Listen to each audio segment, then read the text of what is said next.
Bendiciones a todos, Dios los bendiga. Bueno, una vez más quiero reiterarles de que pongan toda su atención en los devocionales. Yo sé que no es fácil para algunos entender algunos términos que estamos mencionando y por eso los estamos tratando de aclarar lo mejor posible para que podamos entender, porque son temas muy importantes que debemos de entender en estos tiempos. Cualquier duda, cualquier pregunta, por favor, mándenlo al WhatsApp personal al mío, a mi teléfono, para no saturar esa página. Y pónganle toda su atención, vuelvo a repetir, porque son términos muy pocas veces mencionados, pero que estamos viviendo hoy en día. Y acerca del cesacionismo y del continuismo. Ahora, ayer hablábamos, o nos quedamos, mejor dicho, con una pregunta en el aire. ¿Por quién debemos ser impulsados? Bueno, pues debemos ser impulsados por gracia. Ayer decíamos que todos somos continuistas o todos somos cesacionistas, eso lo dijimos antier, y ayer mencionamos de que la unidad del Espíritu es la que debe prevalecer en nosotros. Pero a veces nos olvidamos de que Jesús nos amó por pura gracia.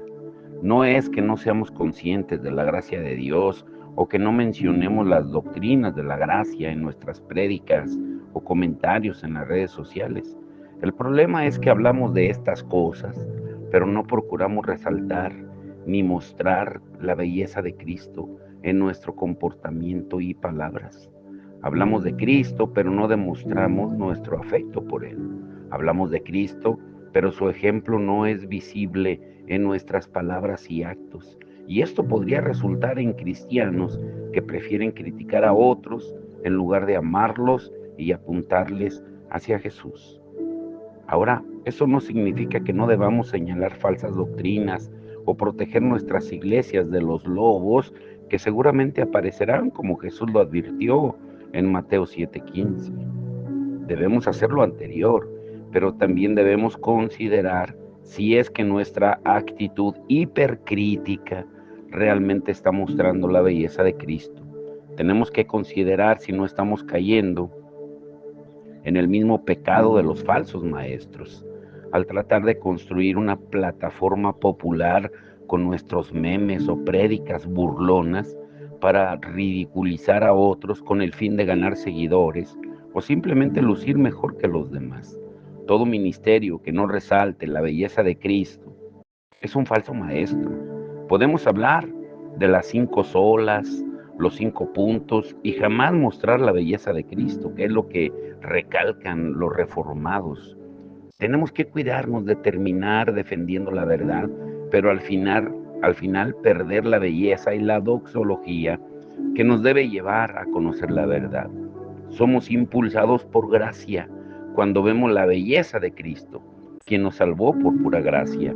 Y todo eso nos debe llevar a tener un juicio caritativo de otros, a pensar lo mejor de sus intenciones y ser humildes al ser lentos para la crítica. Si Dios ha sido paciente conmigo, ¿cómo yo no he de serlo con otros? Una de las cosas que más asombra en todo el resurgir de las doctrinas de la gracia es ver a personas que son hipercríticas de movimientos de los cuales ellos eran parte anteriormente.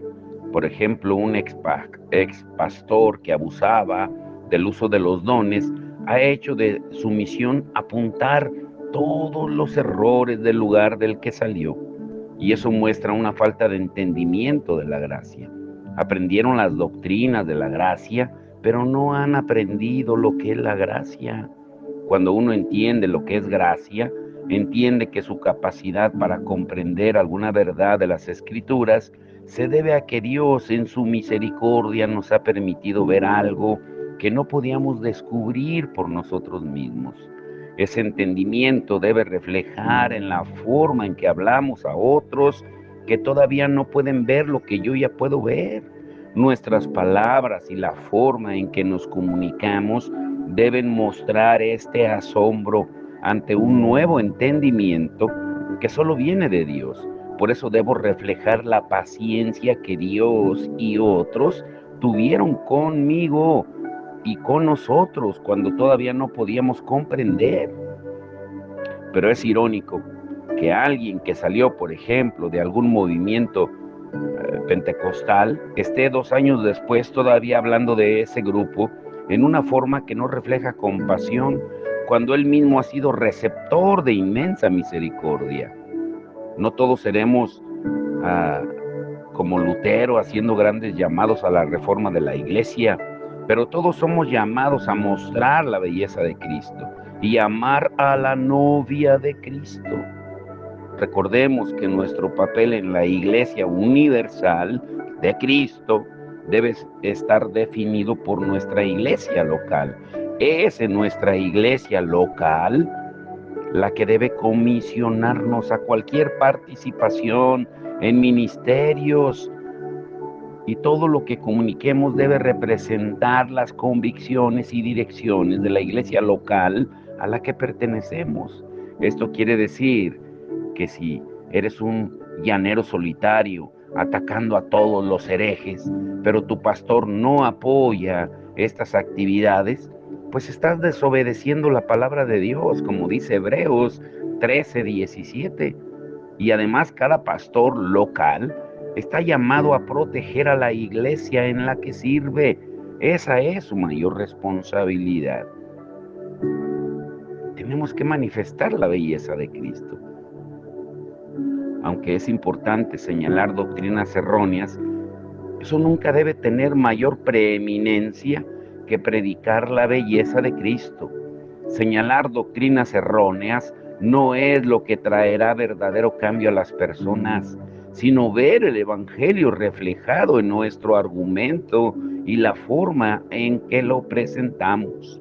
No solo se trata de presentarles con suma elocuencia todo lo que está mal en otros o en otras doctrinas, sino presentarles la solución perfecta y necesaria que solo se encuentra en el Evangelio por la iluminación del Espíritu Santo. Pablo corrigió a la iglesia de Corinto de un sinnúmero de errores, pero lo hizo siempre predicando a Cristo.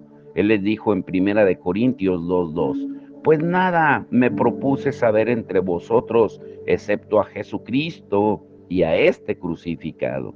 Ahora, yo quisiera preguntarles a todos los que están escuchando, pasamos más tiempo obsesionados con los que no están de acuerdo con nosotros que meditando en la belleza de Cristo. Cuando leemos la palabra de Dios, somos más conscientes del pecado de otros que de nuestro pecado. Es nuestra mayor motivación señalar los problemas de otros o la belleza de Cristo mostrada en el Evangelio. Nuestros sermones tratan más sobre criticar a otros que sobre lo que Jesús ha hecho por ti y su iglesia. El Evangelio nos debe llevar a ver más claramente la belleza de Cristo, no solamente los errores doctrinales de nuestros oponentes. Cuando un vil pecador como yo, como Francisco, ve al Hijo de Dios colgado de un madero por su pecado, pues la única conclusión debe ser: Cristo, eres hermoso. Y Pablo exclama claramente esto cuando escribe en su carta a los Filipenses, en Filipenses 3:7-11, pero todo lo que para mí era ganancia, lo he estimado como pérdida por amor de Cristo. Y aún más, yo estimo como pérdida todas las cosas en vista del incomparable valor de conocer a Cristo Jesús, mi Señor. Por Él lo he perdido todo y lo considero como basura a fin de ganar a Cristo y ser hallado en Él, no teniendo mi propia justicia derivada de la ley, sino la que es por la fe en Cristo. Si se dan cuenta lo que está diciendo Pablo aquí, la justicia que procede de Dios sobre la base de la fe y conocerlo a Él, el poder de su resurrección y la participación en sus padecimientos, llegando a ser como Él en su muerte, a fin de llegar a la resurrección de entre los muertos. Filipenses 3:7-11. Cuando Pablo conoció a Cristo, él consideró como pérdida todo su conocimiento religioso y se asombró con el supremo valor de Cristo. La pregunta es, ¿estamos asombrados de esta misma manera? ¿Se refleja este asombro en la forma en que nos comunicamos con los demás? ¿Escribimos nuestros sermones criticando a posturas diferentes de las nuestras o predicando a Cristo? Cuando la dieta principal de nuestra iglesia se refleja en títulos como estos en nuestros sermones, cuidado con el calvinismo, las 10 mentiras de los arminianos, los 5 errores de los cesacionistas o la locura de los continuistas, pues estamos olvidando que hemos sido llamados a predicar a Cristo y a este crucificado, no solamente a otras personas, sino también a nosotros mismos. Las iglesias cuyo énfasis se demuestra con este tipo de sermones están destinadas a estar tan mal nutridas como otras iglesias donde se predica la prosperidad o el pragmatismo, porque lo que alimenta a una iglesia es la exposición de la gloria de Dios manifestada en todo el consejo que aparece en las Escrituras y que refleja la hermosura de la persona y la obra de Jesucristo. Tú y yo necesitamos observar y reflexionar sobre la belleza de Cristo manifestada en las Escrituras. Mientras más nos exponemos a la gloria de Cristo, más correcta será nuestra doctrina. Solo al contemplar la belleza de Cristo podemos cuidar nuestros corazones de creernos superiores y terminar siendo como los fariseos. Y es cierto que necesitamos esa actitud doctrinal para interpretar la Biblia con precisión, pero esto es vano si nuestros corazones no pueden percibir cuán hermoso es Cristo y su ejemplo no ha permeado nuestras palabras y nuestros actos y no nos hemos dejado dirigir por el Espíritu Santo. Y por cierto, el título de hoy es El Espíritu Santo y la novia. Y quiero preguntarte esto. El domingo, pongan mucha atención. Sobre todo hoy pongan atención para que entiendan el domingo. El Espíritu Santo y la novia. Y te quiero preguntar, ¿cómo estás tratando a la novia de Cristo? Si sabes quién es la novia, la iglesia. Muchos terminan atacando a Cristo producto de su celo religioso. Ya lo hemos mencionado anteriormente, pero quisiera recalcarlo una vez más. Si atacamos a la novia de Cristo, a la iglesia, estamos atacando a Cristo mismo. Hay que entender claramente quiénes son las personas que no tienen el Evangelio y quiénes son las personas que aún teniendo el Evangelio difieren de nosotros en cosas que no son el Evangelio. En nuestras interacciones con estas últimas debe haber un tono diferente. Y lo repito una vez más. Pablo trató a la iglesia de Corinto como hermanos en la fe y los corrigió por situaciones similares a las que muchas veces atacaríamos a cristianos como si fueran herejes. Por otra parte, la iglesia de Galacia parecía ser ortodoxa, pero Pablo los trata con dureza por traer divisiones innecesarias a la misma iglesia. No cometamos el mismo error que cometió Pedro al no quererse sentar en la mesa con gentiles. Cuando Pedro no tuvo comunión con los cristianos gentiles, trató a verdaderos creyentes como cristianos de segunda clase. Y hacemos lo mismo cuando por diferencias secundarias negamos tratar a creyentes como hijos de Dios. Seamos más conscientes de la importancia de la unidad en medio de las diferencias, como lo estudiamos el día de ayer, la unidad del Espíritu. Para muchos, sentir que son justicieros de temas específicos los lleva a atacar a personas que no deberían ser atacadas. Nos olvidamos de que la unidad de la iglesia Es una de las prioridades que observamos en el Nuevo Testamento. El principio de hacer prevalecer la unidad en medio de las diferencias es más importante que simplemente defender doctrinas que son secundarias. En lugar de estar afanados con temas que traen división, que nuestra prioridad sea mostrar la belleza del Evangelio al procurar la unidad con verdaderos creyentes en medio de nuestras diferencias de segundo nivel. Jesús oró por esa unidad y nos dejó saber que el mundo conocerá que le pertenecemos al evidenciar la unidad. La unidad debe ser también nuestra prioridad, no, no ganar batallas teológicas, a ver quién tiene la razón. Que el glorioso Evangelio de Cristo nos muestre que estamos unidos con creyentes de todo el mundo, a pesar de nuestras pequeñas diferencias. Juan 17, 20 al 23 dice: mas no ruego solo por estos, sino también por los que han de creer en mí por la palabra de ellos, para que todos sean uno, como tú, oh Padre, estás en mí y yo en ti, que también ellos estén en nosotros, para que el mundo crea que tú me enviaste. La gloria que me diste les he dado para que sean uno, así como nosotros somos uno, yo en ellos y tú en mí, para que sean perfeccionados en unidad, para que el mundo sepa que tú me enviaste y que los amaste tal como me has amado a mí. Juan 17, 20 al 23. Por eso, que a través de este principio aprendamos a amar, ya que nosotros hemos sido amados primero. Ahora, tenemos que establecer las bases del continuismo, de los que creemos. Recuerden, el continuismo es todos aquellos que creemos en los dones, en las manifestaciones del Espíritu Santo que están vigentes hoy en día. El cesacionismo son los que solamente se enfocan en la palabra, pero dan por hecho de que los dones ya no son manifestados hoy en día. Pero eso es una incongruencia.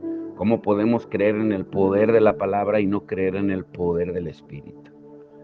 Pero volvamos o establezcamos las bases del continuismo. Ahora, sé que han pasado varios estudios desde la semana pasada tratando de presentar un caso donde en primer lugar pudiéramos demostrar o mostrar nuestras convicciones de que debemos y podemos mantener la unidad como cristianos, a pesar de diferir en temas secundarios. Lo que nos motiva es presentar la posición continuista como una postura viable desde el punto de vista exegético. Recuerden, la palabra exegesis es la interpretación de la escritura.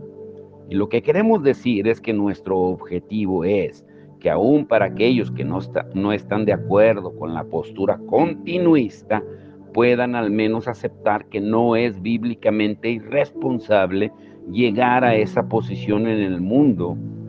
Escritores como John Piper, Wayne Grudem, Sam Storms han podido hacer un trabajo similar. Y por supuesto que no me estoy comparando con ellos, pero sí tengo metas similares al tener el anhelo de crear un ambiente de mayor respeto en medio de las diferencias entre los cristianos. Es nuestro deseo que a través de los estudios, algunos de nuestros hermanos cesacionistas ya no etiqueten a todos los pentecostales como solo gente emocional, que no les importan las escrituras. Y claro, también que muchos de nuestros hermanos continuistas puedan tener un documento escrito de una forma sencilla que presenta de forma responsable y profunda la posición continuista. La otra meta es crear unidad en medio del debate. Nuestro deseo es poder presentar nuestras convicciones continuistas con un lenguaje lleno de gracia. Hasta el momento, mucho del debate se ha caracterizado por tener argumentos más sólidos al presentar las debilidades del contrario y poca concentración en desarrollar las convicciones de la propia posición. Por tanto, el énfasis de estos estudios no será entregar una respuesta a ataques que los continuistas hayamos recibido, sino presentar nuestro argumento basado en una exegesis responsable de la verdad bíblica, una interpretación correcta, que buscaremos que sea escrita en un lenguaje y un tono que represente la gracia bíblica. Este debate, lamentablemente, también se ha caracterizado por ridiculizar y menospreciar al lado contrario.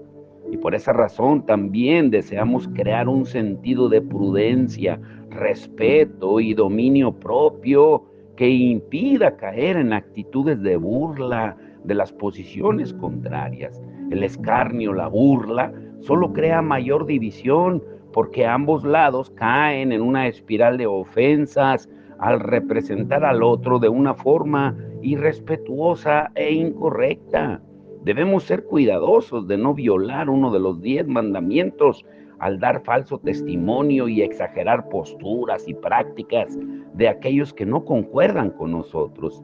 Por eso deseamos crear un debate bíblico donde Dios sea glorificado, nuestros argumentos sean presentados con consistencia bíblica y con gracia, y que podamos ver al otro como nuestro hermano en Cristo.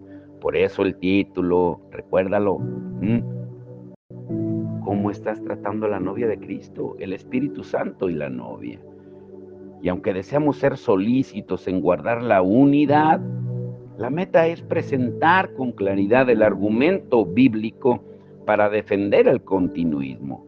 De forma bíblica y respetuosa, debemos tratar de presentar nuestras convicciones, de las cuales tenemos la seguridad de que salen de la Biblia. Y no lo hacemos pidiendo disculpas. Y no tendremos temor, pero sí mucho respeto. Y con este fin, una de las metas es poder ayudar a hermanos pentecostales y continuistas carismáticos. Carismático, la palabra carismáticos a veces nos asusta porque la relacionamos con los católicos, pero en realidad carisma viene de don. Carismáticos es aquellos que tienen dones. Y necesitamos, una de las metas es poder ayudar a esos hermanos también para que puedan definir sus prácticas de forma bíblica y para que las demiliten dentro de lo que las escrituras permiten.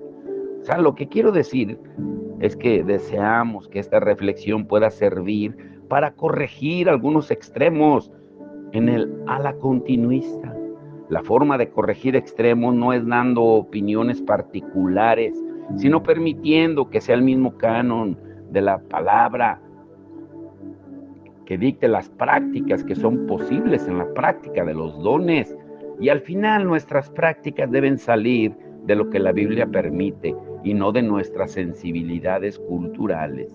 Por eso es muy interesante entender que en 1 Corintios capítulo 12 y 1 Corintios 14, en medio de esos dos capítulos se encuentra 1 Corintios capítulo 13, que habla del amor, que debe ser el vínculo de los dones, de las manifestaciones. Esto es para entendidos. Y queremos que tanto los pentecostales más efervescentes como los más conservadores usen la información bíblica para definir qué hacer y qué no hacer, qué dones buscar y qué prácticas evitar. Tenemos que confesar que hay momentos en que, aunque tengo convicciones pentecostales, actúo como cesacionista. Algunas veces le tengo miedo al que dirán y siento que es más seguro no arriesgarme porque podríamos pasarnos de la raya. Pero esa no es razón suficiente para no desear ardientemente los dones, como dice Pablo en 1 Corintios 14:1, los dones y practicarlos de una forma que reflejen los principios bíblicos y edifiquen al cuerpo de Cristo. Y deseamos de una forma clara, llena de convicción, pero también humilde, presentar el argumento bíblico sobre la continuidad de los dones espirituales. Ahora quiero hacer una pausa aquí y espero que lo entiendan y lo escuchen. muchas veces enfatizamos, ¿qué don tengo yo? ¿Qué don? ¿Qué don? Y nos preocupamos más por si tenemos dones, en lugar de preocuparnos si estamos manifestando el fruto del Espíritu. Esto es para entendidos. Hacemos esto sabiendo que no es una doctrina primaria, muchas veces cuando juzgamos y criticamos, y que hay hermanos que debemos amar y respetar profundamente, que pueden diferir en nuestros puntos acerca de los dones. A la misma vez estamos llamando a tener fe en lo que la Biblia me llama a ser, y que sería un grave error no considerar estas convicciones bíblicas y examinar en contra de lo que dicta una conciencia informada por la palabra de Dios.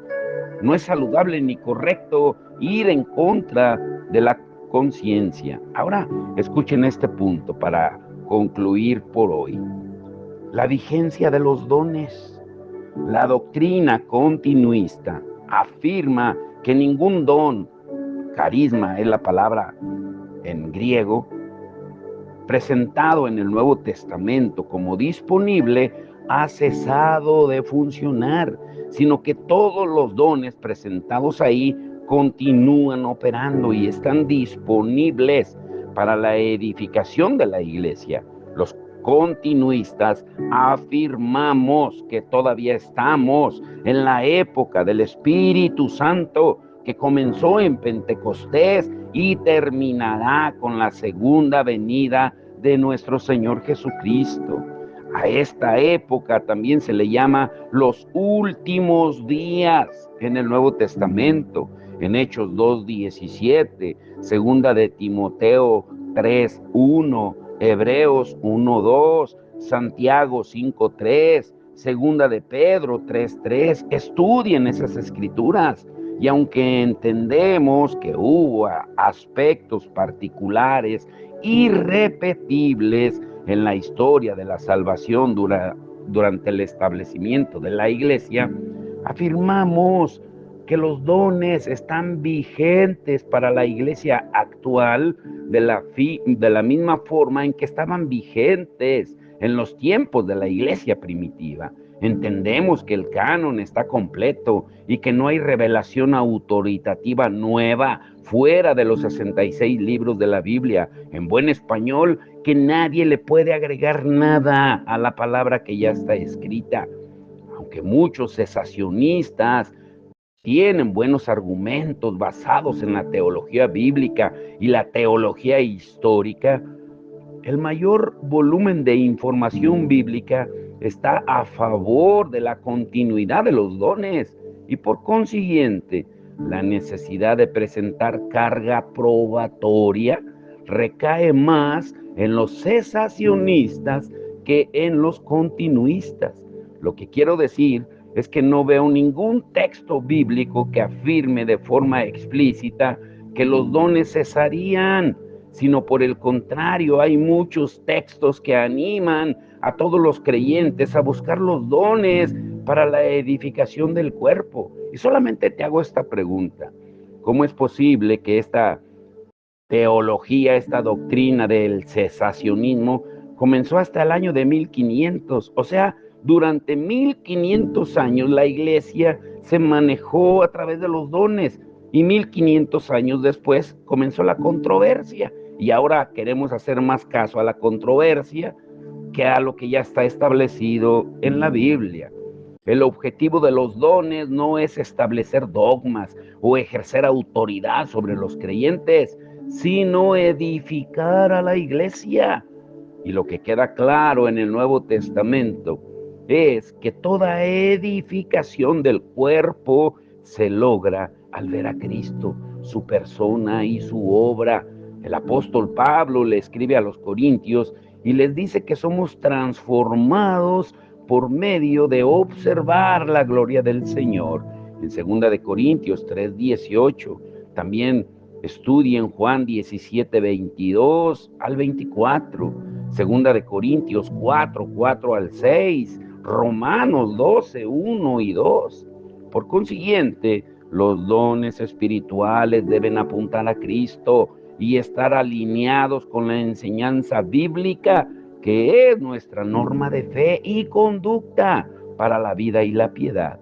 Los dones nunca deben funcionar independientemente del Evangelio, sino que deben ser un medio para que los creyentes puedan ser edificados a través de su operación, mostrando la obra de Cristo. Como ya lo hemos estudiado anteriormente, la función principal del Espíritu Santo es glorificar a Cristo, mostrar a Cristo. Y esa función no termina cuando el Espíritu está manifestando los dones en el cuerpo de Cristo. Los dones no actúan independientemente del Evangelio, como si fueran una experiencia particular que nos da las fuerzas para continuar con nuestras vidas. Los dones usados de forma bíblica deben apuntarnos hacia algún aspecto del Evangelio y como resultado ser animados en medio del vivir en un mundo caído. Cuando alguien es sanado de una enfermedad, no se trata simplemente de la remoción de un problema, dolor o dificultad. Más bien se trata de un evento que nos apunta al día que seremos completamente sanados de toda enfermedad, producto de la redención obtenida en Jesucristo. Cuando alguien comparte una palabra de ánimo, no es simplemente para sentirnos especiales delante de Dios, sino para recordar el día en que, producto de la resurrección de Jesucristo de entre los muertos y su victoria sobre la muerte, ya no le veremos de forma imperfecta, sino que le veremos cara a cara y experimentaremos su cuidado sin ninguna interrupción. Ahora quiero dejarte con esto por hoy. La semana que viene vamos a ver que la continuidad de los dones en el libro de los Hechos sigue vigente. No solo fue con los apóstoles, pero quédate con esto. Cuando alguien sirve, no es para simplemente suplir una necesidad o hacernos sentir que somos útiles, sino para que recordemos que Jesús vino para buscar y salvar lo que se había perdido y para que tengamos vida y vida eterna y vida en abundancia, como él dice en Juan 10:10. Cuando alguien es generoso y nos bendice con provisión, recordamos la inmensa generosidad de Dios al darnos a su Hijo. Cuando alguien enseña, nos guía a la verdad liberadora, donde recordamos que Jesús es nuestro gran maestro y la verdad misma. Los dones son un regalo de Dios en este mundo caído para llevarnos a estar más cerca de nuestro Salvador por medio del ministerio del Espíritu Santo y para animarnos los unos a los otros. Los dones practicados de forma bíblica están llenos del Evangelio y nos muestran a Cristo. Si experimentas una manifestación de un don espiritual y no te apunta a Cristo, lo más probable es que el don no fue practicado de forma bíblica o nuestros corazones están endurecidos al uso correcto de los mismos. Por eso te vuelvo a hacer la pregunta que hicimos hace un momento, que lleva el título del devocional de hoy: el Espíritu Santo y la novia. ¿Cómo estás tratando a la novia de Cristo? Cuando criticas a algún hermano, estás criticando a la novia. Ahora, escucha el título que veremos el domingo. Continuando con esto, protegiendo a la novia del fuego extraño. Sí, escuchaste, pero ¿a qué se refiere? ¿Cómo la podemos proteger a la novia, que es la iglesia, del fuego extraño? Hay una historia en la Biblia, en el libro de Números, donde Nadab y Abiú, los hijos de Aarón, hicieron lo que quisieron y murieron. Pero no fue una muerte natural, normal. Fue con el fuego de Dios con el que murieron. ¿Pero por qué? Solo te dejo con esta pregunta. ¿Sabías tú que hay fuego santo y fuego extraño? ¿A qué se refiere? Estará hermosa la palabra.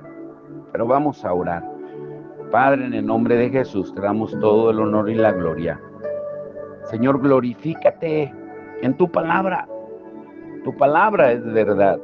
Tu palabra, Señor, es la que nos da aliento. Tu palabra, Señor, es la más hermosa. Por eso el capítulo, más grande de la Biblia es el Salmo 119, que está exactamente al centro de la palabra, donde tiene más de 170 versículos que hablan de tu palabra.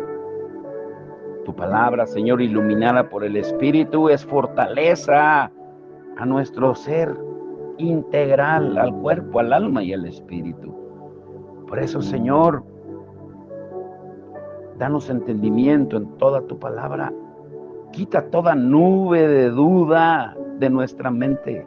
Clarifica nuestro pensamiento para que podamos entenderla y ponerla por obra. Y que no queramos solamente inclinarnos hacia un lado, hacia los dones o hacia la palabra, porque las dos son importantes. Las dos tienen importancia, porque la palabra eres tú, el verbo que se hizo carne, la palabra, y el Espíritu es el que nos revela la palabra. Por eso tú dijiste que el Espíritu te glorificaría a ti, dando a entender que iluminaría la palabra.